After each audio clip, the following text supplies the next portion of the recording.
Hi friends, so today I am at my, annual WAPA rally, but right now I have my first guinea pig. Today is the 2022 Subaru BRZ. This one happens to be a 6-speed manual as well. My first tester for the day. Let's see how this is. This is going to be a quick review and a quick drive with some first impressions. So this BRZ in particular is a limited with the 6-speed manual in sapphire blue. I like blue. This color is a little bit too dark for me. It almost is like a purple, but it is kind of a subtle, nice look for the car. I like these wheels that they come with. This car comes with Michelin Pilot Sports. They are very grippy tires, but I'll talk about the driving in a second.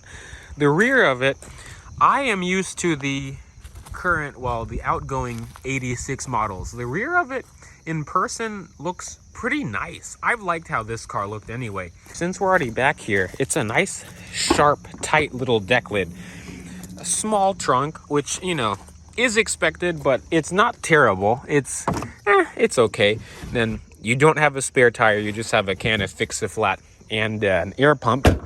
But it's a nice, compact little car. I really like what Subaru did with it for this new model year. Let's talk about the engine real quick. So this is the new power plant of the 86 platform. It's a 2.4 liter 4-cylinder. It's the same one that's in the Outback XT and the Ascent. So it's that same 2.4, just without a turbo on it.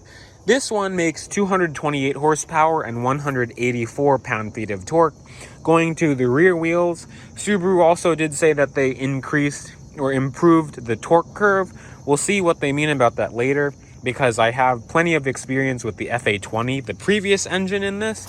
But in typical Boxer fashion, this is low to the ground, so the car has a nice low center of gravity, so it should be pretty fun to drive. I also wanted to mention, I appreciate how Subaru makes it somewhat easy to work on their cars, because the oil filter is right there. I would imagine, just like other Boxers, it would be a pain to change spark plugs and stuff, but this is a new car.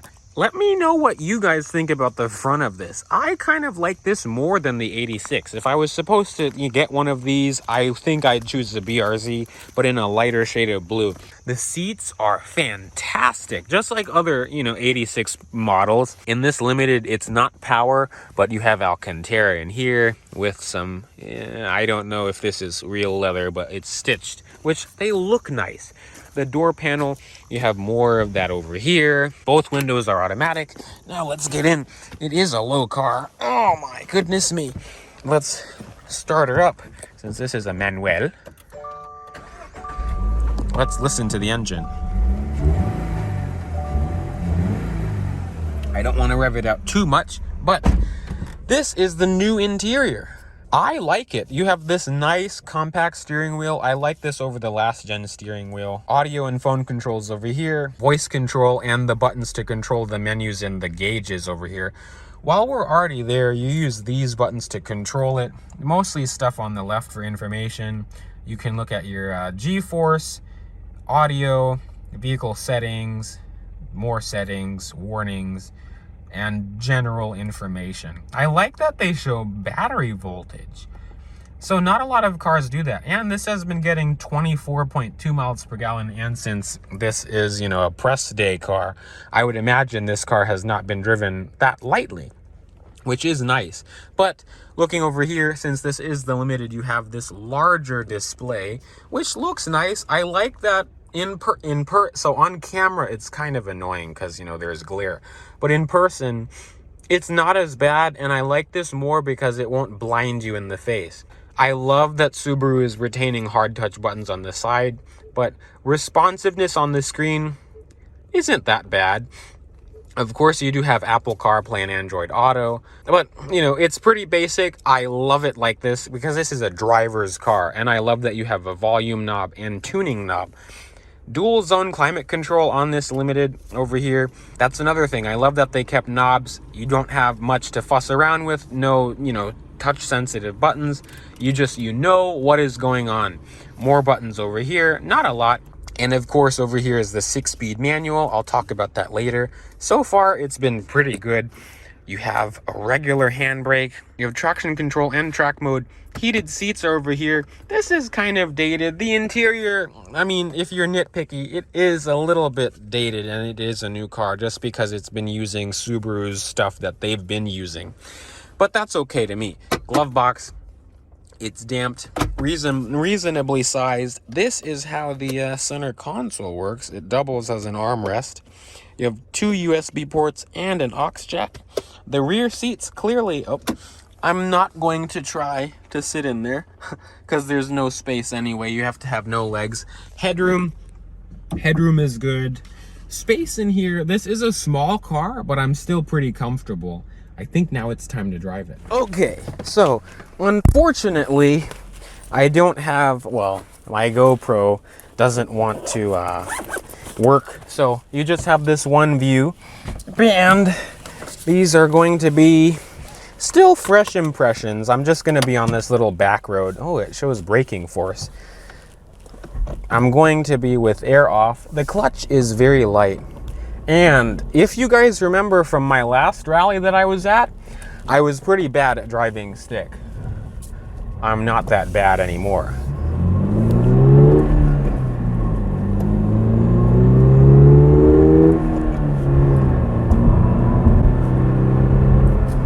So this road is gonna get kind of tight and windy in a second. So we're gonna see how this thing handles. But I'm kind of not really halfway to the limits of this car. So the road is about to get pretty windy here. I wish you guys could see. Turning is so nice. So the road is finally going to get a little windier, but on normal driving, these tires there's a lot of road noise in this car. That was like one of the first things I thought about. There's a lot of road noise from these tires. Now I can...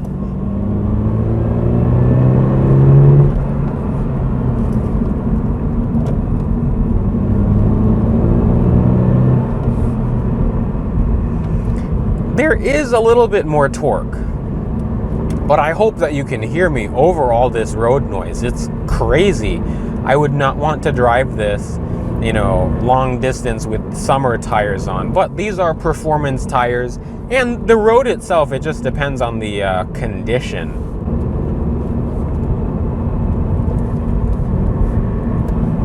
Downshifts are nice and easy. The shifter is light and precise.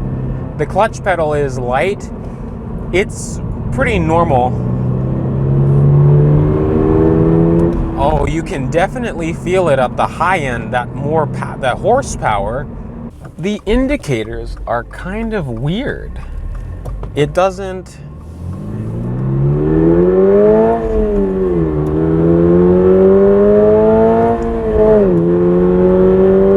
Okay, it's quick. It's pretty quick. There's definitely more power. Definitely more power. You have to wind the piss out of it. It goes up to 7,500 RPM. Let's do it again. I'm gonna do a roll, a 30 roll from second. Wow, it's fast. Okay, it's quick. I at first was like, this isn't much faster, you know, than the old 2-liter. You can definitely feel that extra torque.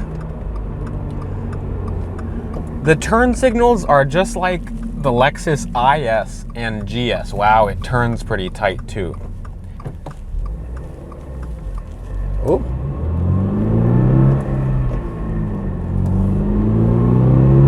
So the turn signals, they don't hold. Let's see.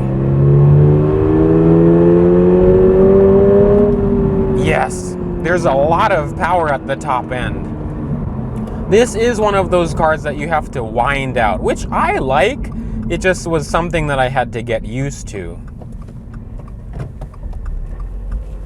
Let's see once more.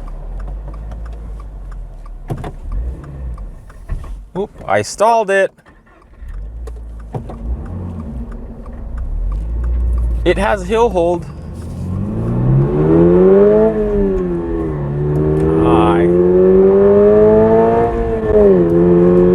It launches you, fantastic. And the steering, of course, is heavy. It's nice, heavy, and direct. It's not as, let's see.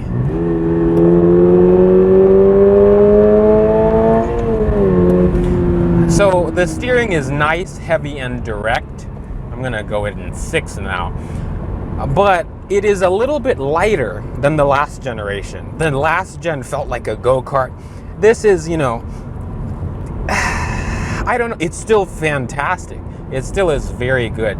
Even if you're not, you know, flinging it around corners, and I'm not even really doing that here, but it handles really well.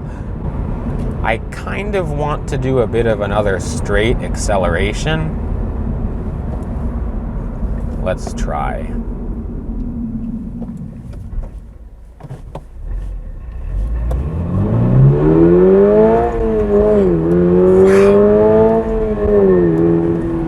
That was about 0 to 60. That felt quick. That felt actually quick. I'm impressed with Subaru. The seats I wanted to mention because I'm about to go inside. We'll go back in now. Actually, I'll go in because we have a time limit, but I'm not quite there yet. I'm gonna do a little bit more. But for regular driving, it's very easy. This could be my daily driver if I wanted it to, which I'm in the market. Well, I will be in the market for a more sporty car soon. I have been thinking about the S2000 from Honda, but this is a brand new car. Oh, the seats are very, very, very supportive. It handles great, but I like the handling, honestly. And I haven't even put it in track mode. I don't need to, but I like the handling just because it's not too sensitive, because there's some cars that you're always on the edge.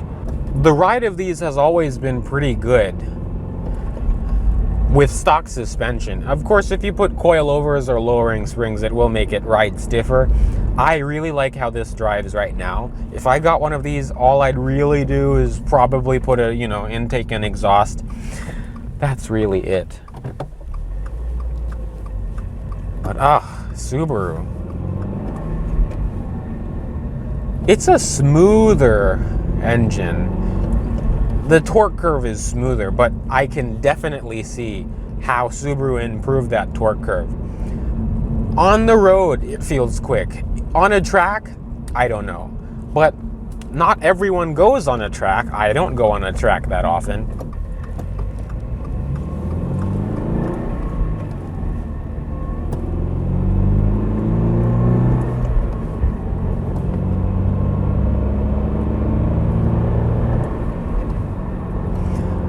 This car does not feel as...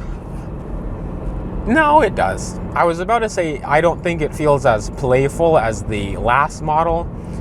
But the thing is, I'm also not driving in a way to get the tail out. But I am honestly... I'm impressed. It's making me feel like getting one of these.